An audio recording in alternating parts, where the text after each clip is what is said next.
First off, you want to keep young children away from them. Then you don't want them using fireworks. Older children should still be supervised, but they need to be very careful as well.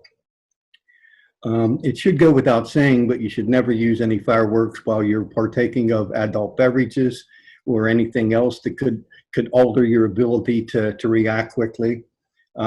Never hold anything. Never hold a lighted piece of fireworks.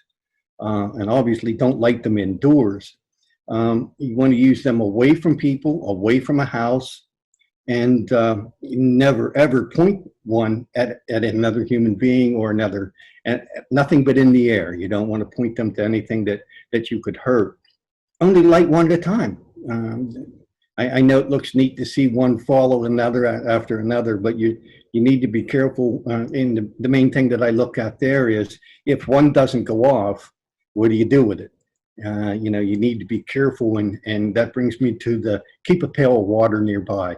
If the fireworks don't go off safely, get them in the water so that they don't go off accidentally later and hurt someone. And by the same token, don't try to relight one. If it didn't go off, don't try to relight it. Get rid of it, soak it, and dispose of it properly. And you can do that by leaving it in the water for several hours.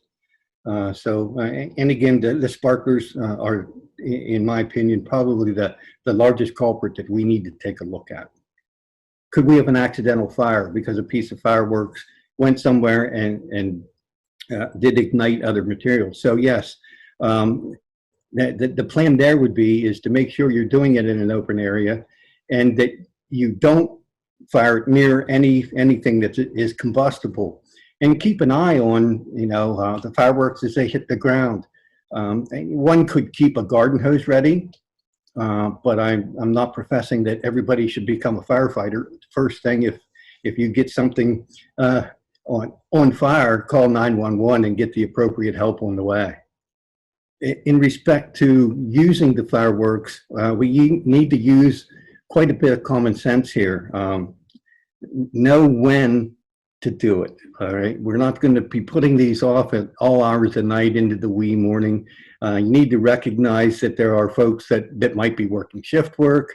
You don't want to keep them up. You don't want to startle animals, and even more importantly, recognize that there are some folks that are suffering from stress, whether it be a veteran or whether it be somebody else that suffers from the noise causing them problems. You need to take that into account when you're putting off these fireworks.